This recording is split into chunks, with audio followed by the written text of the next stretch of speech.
Hello guys, welcome back to my YouTube channel Quick Response. Guys, today we are going to start a new chapter of human physiology, that is excretory products and their elimination. In this video we are going to learn about its intro part. So without wasting time, let's start. Guys सबसे पहले हम कुछ NCERT की line देख लेते हैं because I don't want कि आप एनसीईआरटी की कोई भी लाइन मिस करो. It is important. सो चलो देखते हैं. Animals accumulate urea, uric acid, carbon dioxide, water and ions like sodium ion, potassium ion, chlorine ion, phosphate, sulfate, etc. either by metabolic activities or by other means like excess ingestion. अब इस line का meaning क्या हुआ? जब आप food लेते हो, like आप वाइटामिन ले रहे हो, उसमें न्यूक्लिक एसिड होता है. फिर क्या होता है, हमारे बॉडी में मेटाबॉलिक एक्टिविटीज़ होते हैं, उसके थ्रू क्या होता है, कुछ सब्सटेंसेस हमारे बॉडीज़ में एक्युमुलेट होते हैं. ठीक है, तो वो कौन कौन से सब्सटेंसेस है? लाइक यूरिया हो गया, यूरिक एसिड हो गया, carbon dioxide, water and ions like sodium ion, potassium ion, chlorine ion, phosphate, sulphate etcetera.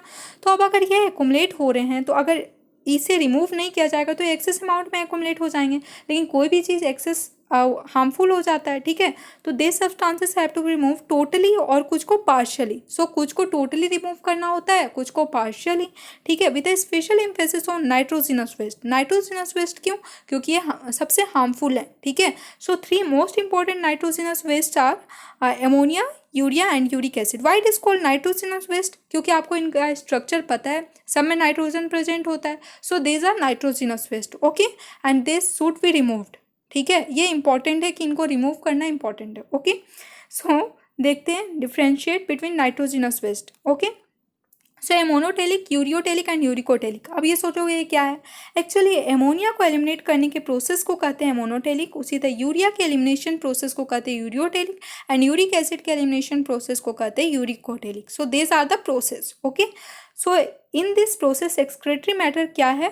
देखो, एमोनोटेलिक में एमोनिया एक्सक्रेटरी मैटर, यूरियोटेलिक में यूरिया है एंड यूरिकोटेलिक में यूरिक एसिड है. प्लीज कंफ्यूज मत होना. यूरियोटेलिक एंड यूरिकोटेलिक में क्या होता है? यूरियो में देखो ओ की जगह ए लगा देना, यूरिया हो गया. एंड यूरिक में तो आपको पता है uric acid. Okay, now water requirement ammonotelic में वेरी लार्ज होता है एंड जो यूरियोटेलिक है less than ammonia and uricotelic में लिस्ट. ठीक है, अब देखो that's why we terrestrial animals और we land animals prefer ureotelic और uricotelic because we want to conserve our water. ठीक है, तो हमें कंजर्वेशन करना होता है वाटर का. So we prefer ureotelic and uricotelic. लेकिन वही एक्वेटिक एनिमल्स के पास पानी की कमी होती नहीं है तो दे प्रेफर एमोनोटेलिक. ठीक है, सो क्योंकि इसमें वाटर की रिक्वायरमेंट वेरी लार्ज है. नाउ मैकेनिज्म ऑफ एक्सक्रेशन क्या है? जो एमोनोटेलिक है, अमोनिया जो है वो रेडली सॉल्युबल होता है, तो excreted by diffusion across the body surface. ठीक है, ये डिफ्यूजन के थ्रू एक्सक्रेट होता है बाय द बॉडी सर्फेस और थ्रू द गिल सर्फेस. इन फिश में जो गिल्स जिनमें रहेगा, गिल्स जिनमें होगा उनमें गिल्स के थ्रू, और जिनमें बॉडी सर्फेस है उनमें बॉडी सर्फेस के थ्रू डिफ्यूजन होता है. ठीक है, ये बाहर चला जाता है through the process of diffusion in the form of ammonium ions. ठीक है, किस फॉर्म में? एमोनियम आयंस में. अब देखो यहाँ पर क्या होता है, किडनी का कोई भी रोल नहीं है. सो यहाँ पर रोल ऑफ किडनी एब्सेंट होता है क्योंकि यहाँ तो बॉडी सर्फेस के थ्रू ये डिफ्यूजन के थ्रू बाहर चला जा रहा है. ठीक है, नाउ नेक्स्ट वाली यूरियोटेलिक में क्या होता है? एमोनिया. देखो सबसे पहले क्या होता है, हमारे बॉडी में एमोनिया प्रोड्यूस्ड होता है through the process of metabolism. वो जाता है लीवर के पास और लीवर के पास जाकर चेंज हो जाता है यूरिया में. ठीक है, उसके बाद क्या होता है, वो यूरिया जाता है ब्लड में, वहाँ पर क्या होता है, फिल्टर्ड होता है, उसके बाद वो किडनी के थ्रू एक्सक्रेट हो जाता है. तो समझ गए ये प्रोसेस? वैसे मैंने ये किसी वीडियो में आपको बताया है ये प्रोसेस. उस टाइम क्या होता है, जब वो किडनी से एक्सक्रेट हो चुका होता है तो कुछ अमाउंट हमारा जो यूरिया होता है वो रह जाता है, और वो कहाँ रहता है? किडनी के मैट्रिक्स में. ठीक है, इन सम एनिमल्स. क्यों रह जाता है? To maintain the desired osmolarity. Osmolarity को मेंटेन करने के लिए, ठीक है, ऑस्मो रेगुलेशन को मेंटेन करने के लिए कुछ यूरिया रह जाता है. लार्ज अमाउंट में यूरिया निकल जाता है बट कुछ यूरिया किडनी के मैट्रिक्स में रह जाता है. Okay, to maintain desired osmolarity. Now इसमें क्या है, यूरिकोटेलिक में in the form of pellet और पेस्ट. इसलिए आप देखते हो कि बर्ड्स में या लैंड स्नेल्स में ऐसे पेस्ट और पेलेट्स निकलते हैं. ठीक है, तो ये क्या होता है, ताकि वाटर की कंजर्वेशन हो. ठीक है, ये ड्राई पेलेट्स और पेस्ट रहते हैं. ठीक है, तो यहाँ पर क्या होता है, ये वाटर कंजर्व करते हैं. ठीक है, नाउ इसके टॉक्सिसिटी लेवल देखते हैं. एमोनोटेलिक हाईएस्ट टॉक्सिसिटी लेवल है. ये क्या है, ureotelic less than ammonia and it is list. Okay, now examples क्या है, मैंने बताया ये एक्वेटिक में पाया जाएगा. सो मेनी पोनी फिशेस का होंगे एक्वेटिक में.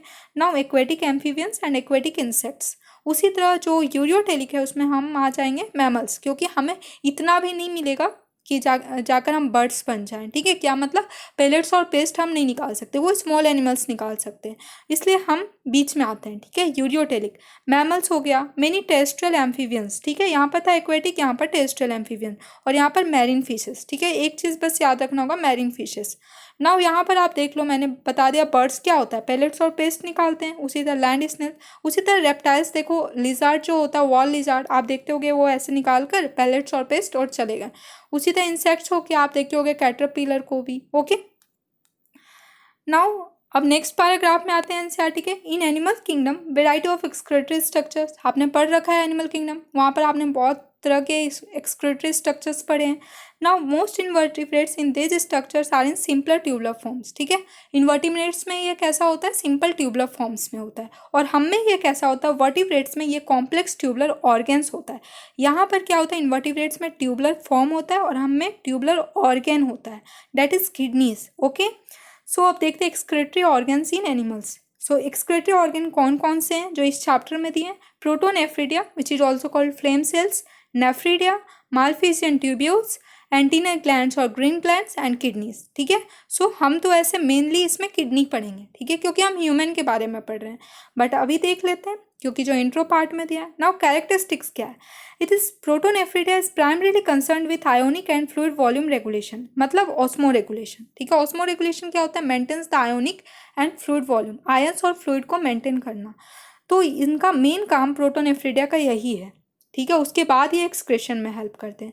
नाउ नेफ्रिडिया का क्या है, help to remove the nitrogenous waste and maintain a fluid and ionic balance, इसी को कहते हैं ऑस्मो रेगुलेशन भी, फ्लूइड और आयोनिक बैलेंस के मेंटेन को क्या कहते हैं, ऑस्मो रेगुलेशन। तो ये क्या करते हैं, रिमूव में हेल्प करते हैं, नाइट्रोजिनस वेस्ट को रिमूव करने में और ऑस्मो रेगुलेशन में। उसी तरह मालफिजियन ट्यूब्यूल्स का भी यही काम है, removal of nitrogenous waste and osmoregulation. Now antennal glands और ग्रीन ग्लैंड्स का क्या काम है, एक्सक्रीटरी फंक्शन, किडनी का आपको पता है, excretory function and osmo regulation, okay. So example देख लेते हैं। एग्जांपल प्रोटोनेफ्रिडिया का प्लेटीहेल्मिन्थ्स, एग्जांपल आ गया फ्लैटोम्स, प्लेटीहेल्मिन्थ्स को फ्लैटोम्स कहते हैं, एग्जांपल प्लानेरिया, रोटिफर्स, एनालिड्स, वो भी सम एनालिड्स, ठीक है, क्योंकि और एनालिड्स नेफ्रिडिया में आ जाएंगे।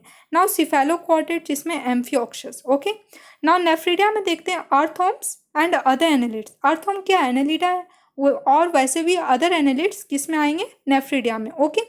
नाउ इंसेक्ट्स में Malpighian tubules like cockroach, cockroach आपने पढ़ा होगा, नहीं पढ़ा होगा कोई बात नहीं, मैं बाद में पढ़ाऊंगी।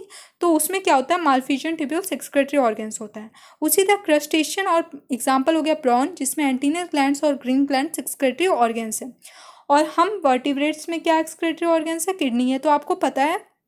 So guys, if this video is really beneficial for you, then please like and subscribe my channel and press the bell icon too so that you will be notified as soon as after uploading the video. Thank you.